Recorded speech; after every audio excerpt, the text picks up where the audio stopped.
Hi everybody, and welcome to our 4th of July edition of A Case of the Jills. I almost wasn't going to record today as I normally do on a Tuesday, but I got some really exciting news that I want to share with you, which I'm not going to build up any longer. I'm just going to drop the video in here. Hey everyone, it's Addie. First, I just want to apologize. Kind of a hot mess right now. I'm on my way to yoga, but I just wanted to share some big news with you guys. I woke up this morning and I got my period. So yeah, I'm super excited. I am going to do a longer video with Jill, just to update you guys on sort of the progression and what I did and what I'm doing now. But yeah, it was super exciting to have to go buy tampons. I never thought I'd say that. So I just want to thank everyone again for your amazing support, and yeah, I'm still kind of scatterbrained, so I promise we will bring you a more articulate, informative video soon, but I just wanted to share the news and say thanks. So I hope you guys all have a good holiday, and I'll talk to you soon. How excited are you for Addie right now? I woke up this morning and I looked at my phone and the first thing I saw was this crazy all caps text message coming from Colorado, and I just was so excited I didn't even know what to do with myself. So Addie, congratulations girl, we love you, you did a great job. So yes, my neighbors are having a cookout, and if it gets a little loud here and there, I apologize ahead of time. So I'm actually right now in the process of writing this super long FAQ document. It was going to be maybe 20-25 pages, but it has blossomed into this mega huge long document that is approaching 60 pages and will probably be almost double that by the time I'm finished. And it's actually something that I'm going to make available on my website soon. So it's forcing me to kind of go back and remind myself of some of the things that I was going through when I first started this journey. You know, some of the things I did right, a lot of the things I did wrong. And so little by little, I also want to share them with you on video as well. Like most of you, I did not like the idea of having to stop exercise in order to get my period back. So I want to tell you about a mistake I made right at the beginning of my recovery that actually impeded my progress quite a bit, and I want to let you know about it so that maybe it's not something that you will try to delude yourself into thinking is possible. Because I was trying to avoid the discomfort of having to stop running, I kind of became enamored of this idea that there are some amazing female athletes out there. There are some amazing ultra runners, mountain runners, women who are in amazing shape and can do amazing things. And they don't, according to my, very astute perception at the time, AKA internet research.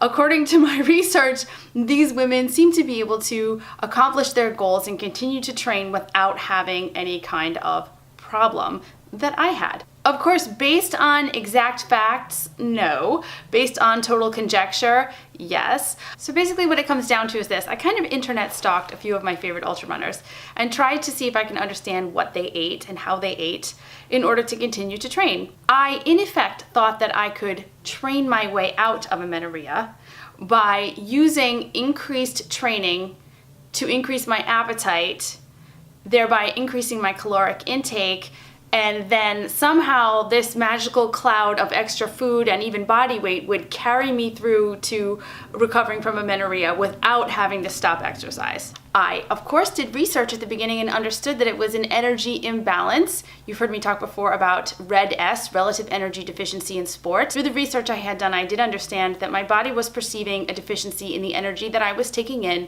versus the energy that I was utilizing for my sport. So I started thinking to myself, well, maybe I can just eat more and continue to train. In fact, here's an idea. Why don't I train more, train for an event? That way I'll be really inspired to eat. I'll even gain a few pounds. I'll probably get stronger. This is a brilliant plan. I even started to look on Ultra Sign Up again. I started to look at maybe some races that seemed doable because I know that there are a lot of women mountain runners who are pretty muscly and strong. I was like, that's what I'll do. I'll switch to sky running. I'll start running up mountains, and that will inspire all this eating and muscle growth, and I'll just turn myself into a burly girl and I'll be fine. So despite my body hurting and swelling and I'm gaining all this like water because my body is freaking out from all the stress hormones, I just think again that I can train my way out of the problem. Okay, let me just stop the fantasy right here because I can see a lot of you, your eyeballs are getting all excited. If this is something that you're trying to do, if this is something that you thought of as a solution to the problem, I'm going to tell you right now, it's not going to work. This is just not realistic at all. And here's all the reasons why. Number one, the risk of injury at this point is way too high. When you are energy deficient, which is what you are if you have hypothalamic amenorrhea, you are in a stage of compromising both your skeletal system and the soft tissues. Your body simply does not have enough energy to cover the losses incurred by the training that you're doing. So not only are you risking your bone health, which you're probably already aware of because you're either recovering from or maybe headed toward a stress fracture, but you're also compromising the integrity of the soft tissues. It is true that since your body doesn't have enough energy, it doesn't have enough energy to repair the tissues that you are damaging while you're training. In a normal healthy body that is not energy deficient, there are enough calories and enough energy around to take care of that damage and actually repair it and make it stronger for the next training session. But that's not happening when you're energy deficient. Which leads me to reason number two why this is completely not realistic. Any training that you're doing at this point is not going to show a performance benefit. As I said before, a normal healthy body responds to training by building back and growing stronger. Since you are deficient in energy, your body is not capable of doing this. In short, your performance is going to be shit. Have you ever heard of Sisyphus? You should probably look it up. Sisyphus was a guy, he's the one who tried to roll the boulder uphill, but it kept rolling back on him. This is kind of what's happening with your training. No matter what you do at this stage, when you're energy deficient, you're probably going to be sliding backwards more than going forward. The third reason why this is not realistic, and let's be honest with ourselves here, is that continued exercise is going to mean continued release of stress hormones like cortisol. In the delicate state that you are in, aka the massively stressed out state that your body is in, you are going to be more likely to gain weight and or fat at this time. Now I know you because I know me, and this would not encourage me to eat more. In fact, it would do the opposite.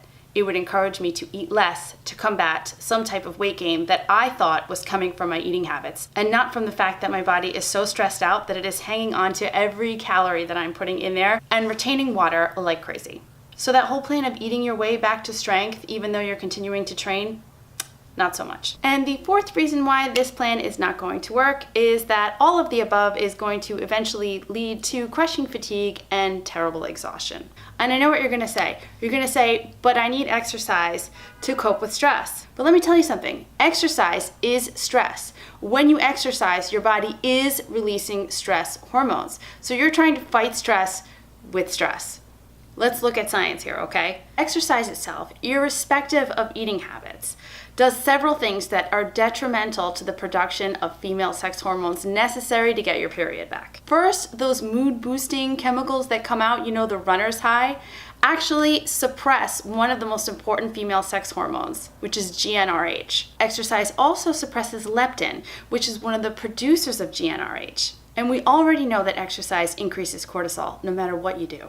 Well, if this doesn't make a nice walk outside sound like the best option, I don't know what will. I know this is uncomfortable. It's not easy for any of us, but there's some things that we cannot argue with. So my advice to you is this: decrease exercise, please, until you get your period. If you are not getting your period, you haven't decreased exercise enough. That's the facts. Of course, as I always say, you've got to make sure you're eating enough, and you have to make sure that your other life stresses are kept in check as much as possible. Okay, no more preachy voice. I'm done for the day. It's time to barbecue. But listen, I am still trying to get 1,000 subscribers by the end of August, so please do me a favor and hit that subscribe button right over there. Thank you so much for your continued support. Thank you for those who have shared my videos with others. Thank you for those who have generously donated to A Case of the Jills via the website. Thank you for your beautiful emails. I am so happy to hear from all of you. And of course, let's say one more time, congratulations to Addie. I hope you have a wonderful day, and I will see you again soon.